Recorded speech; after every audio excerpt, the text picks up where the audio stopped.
Shalom, this is love. I'm the female counterpart of love himself, Yahweh, God Almighty. The book of Genesis that's written in many Bibles, such as the New Living Translation and the King James Bible and the Thomas Nelson Bible.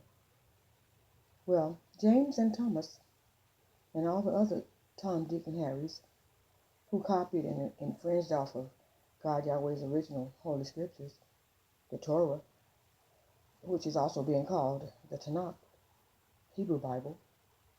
Well, their chapter of Genesis is so twisted till it makes you want to just throw it, like throwing the 1 gigabyte cell phones.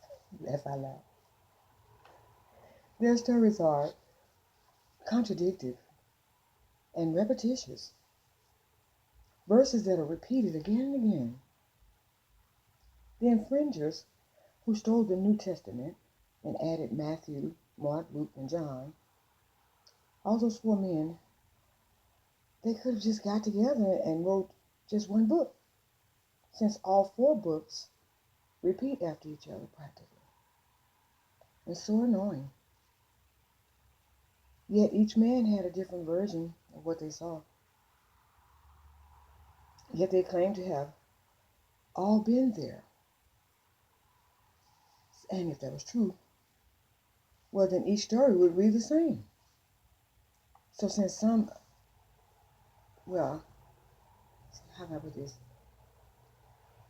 Since each of the 4 men, their stories are somewhat different, it could mean that cricket authors, well, and it does, they're guessing in great part.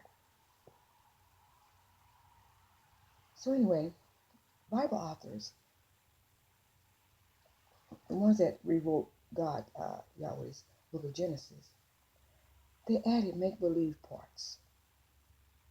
And this altering, it changed it so much, the true story, until you literally have to separate the truth from the lies by tearing the pages out, page after page.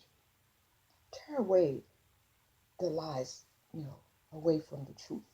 Like separating the wheat from the tare. Anyway, the word Genesis means the start or the beginning. So the thieving men, editors of the many Bibles, they wrote with manipulation to make readers believe in a story that wasn't true, so that the real story, it would be hidden away and unknown. And so they altered and they rewrote the beginning of Yahweh's story in Genesis.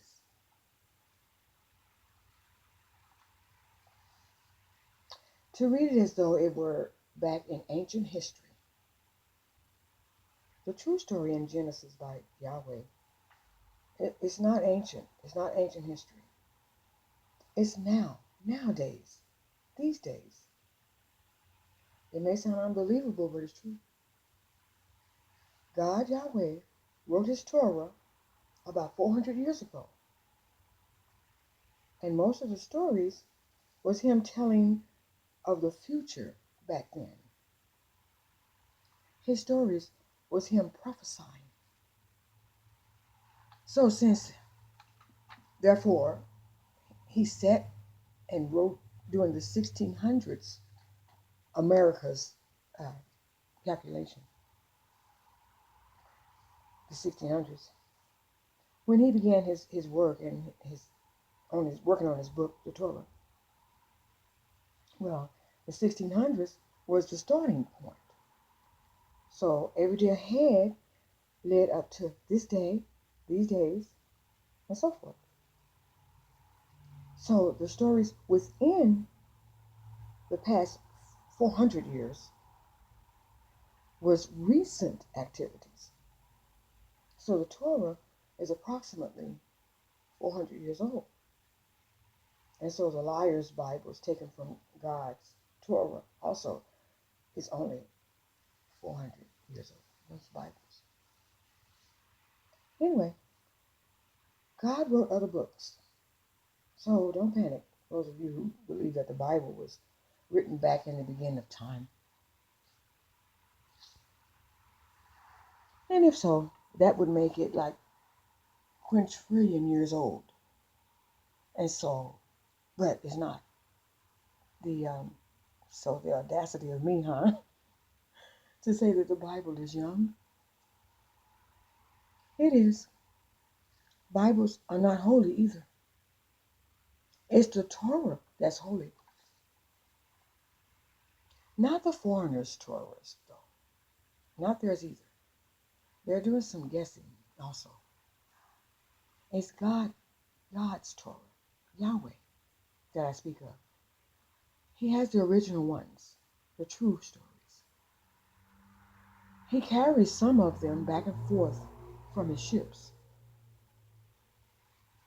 Now, if you wonder how you can get them, well, just look up when you pray and when you ask. Of course, you can't look up and see God's home in the heavens, but his ship is above everyone, and he has copies. God is not a myth. He comes and he goes in several forms. Okay, forms that he moves about in. He can get your Torah, placing his personal Torahs here and there for you, in particular, who ask. He'll place them around about for you to pick one up. So ask him, and you see. Please go to the next part.